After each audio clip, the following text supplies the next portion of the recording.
Okay. Gnostic Death Cult is Yes. what you just said. Yes. What do you mean? What is? Okay, so we were chatting back and forth. Now all of you have come back into the middle of a conversation between me and Matt. I was just making the point that like all totalitarian movements, they hate the world as it actually is, and they want to remake the world in their own image and likeness, okay? And so this is where the fantasy ideology comes into play, because this is the dreamscape that they have in their minds, of how great it's all going to be. But one thing and you were commenting that you thought it was very interesting, the power of the propaganda and the scapegoat and how all that I never thought of it that clearly before. But the other point, as I was reading more and more about these, kind of following different rabbit trails, to make sure that I was on the right track. Students of totalitarian movements will tell you that they all want to change human nature.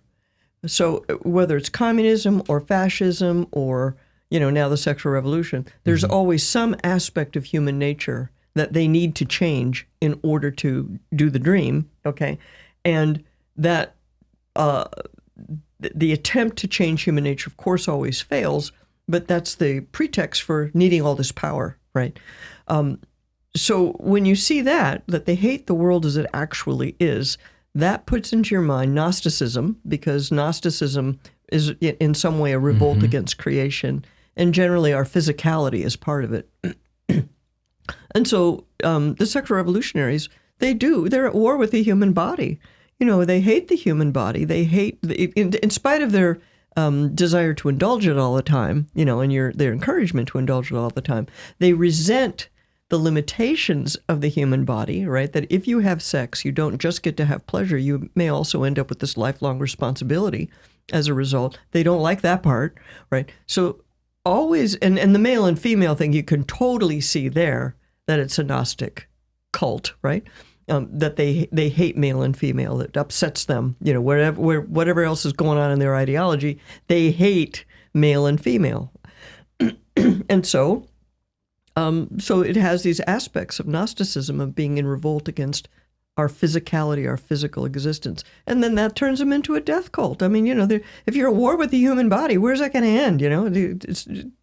People die, people get mutilated, people's bodies are harmed. So that's what I mean when I say that. Yeah, I'm a little flippant when I say it, but I don't think so. I mean, I think it's pointing to something that's really real. I love it, and I think it's accurate. Again, not wanting to be hyperbolic, wanting to use language appropriately, it would seem that the woke left that's pushing these sexual ideologies is a Gnostic death cult.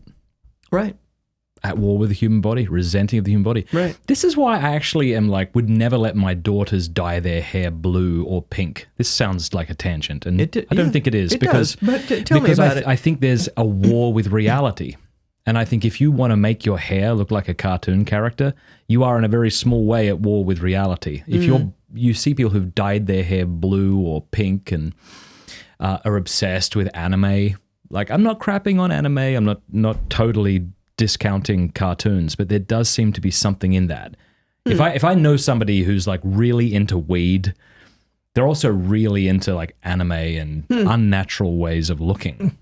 Yeah. It's one thing to dye your hair a different color that's a natural color. Absolutely. Right, to change your appearance for fun or for whatever reason. But when you want to start dyeing your hair green to look like a cartoon character, you're venturing into the unreal. That's very interesting. What do you think?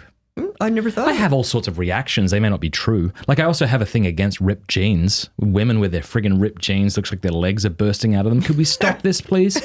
You will look so bad in taste. 2 minutes from now. That's just a matter of taste, though. And modesty, I think. Yeah, well, yeah. But then I know women jeans, who I deeply respect who do have ripped jeans. But the ripped jeans are not generally provocative. It depends how ripped we're talking. And where we're talking. Where the rip is. Yeah. But anyway, all right. no, we ventured far afield, I suppose. That was my fault. Oh. Yeah, Gnostic Death Cult. Hey, thanks so much for watching. Please be sure to like and subscribe and leave a comment below letting us know what you thought about the video.